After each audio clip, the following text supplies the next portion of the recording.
तुरंत उन पर हमला करता है और उन्हें लड़के की तरफ हाँक देता है, लेकिन लड़का भाला हाथ में होने के बावजूद वार नहीं कर पाता। इस तरह दोनों का पहला शिकार असफल हो जाता है। अल्फा को लगने लगता है कि शायद उसने गलत मालिक चुन लिया है। वह उसे छोड़कर जाने की सोचता है, लेकिन लड़के की पुकार सुनकर रुक जाता है।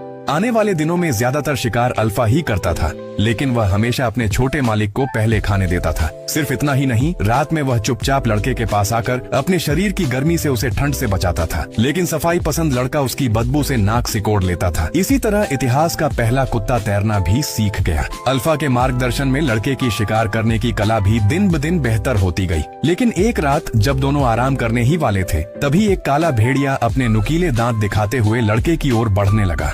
दोनों के बीच तनावपूर्ण माहौल बन गया। तभी अल्फा आगे बढ़ा और उस काले भेड़िए के सामने खड़ा हो गया। तभी लड़के को याद आया कि यही वही भेड़ियों का झुंड था जिसने पहले उस पर हमला किया था। वे सभी अल्फा का परिवार थे। अल्फा की आंखों में अपने परिवार और अपने इंसान के बीच की दुविधा साफ दिखाई दे रही थी। लड़के का मन उसे रोकने का था, लेकिन भारी दिल से उसने उसे जाने देने का फैसला कर लिया। अल्फा ने आखिरी बार मुड़कर कोड़ा की ओर देखा, फिर अंधेरी रात में अपने झुंड के साथ गायब हो गया। अल्फा के बिना कोड़ा अकेला ही अपने कबीले की तलाश में निकल पड़ा। हर रात उसे अल्फा की याद सताती और वह करवटें बदलते हुए रात बिताता। न जाने कितने दिन बीत गए। एक दिन भीषण बर्फीले तूफान के बीच उसे लगा कि उसने फिर से अल्फा को देख लिया है। वह बिना कुछ सोचे उसके पीछे दौड़ पड़ा, लेकिन अचानक उसके पैरों के नीचे की बर्फ टूट गई और वह बर्फीले पानी में जा गिरा। तेज बहाव उसे अपने साथ बहा कर ले जाने लगा। उसी समय बर्फ के ऊपर एक भेड़िया दिखाई दिया। वह अल्फा था जो उसे बचाने लौट आया था। कोड़ा पूरी ताकत से बर्फ तोड़ने की कोशिश करता है, लेकिन उसका वजन इतना कम था कि बर्फ नहीं टूटी।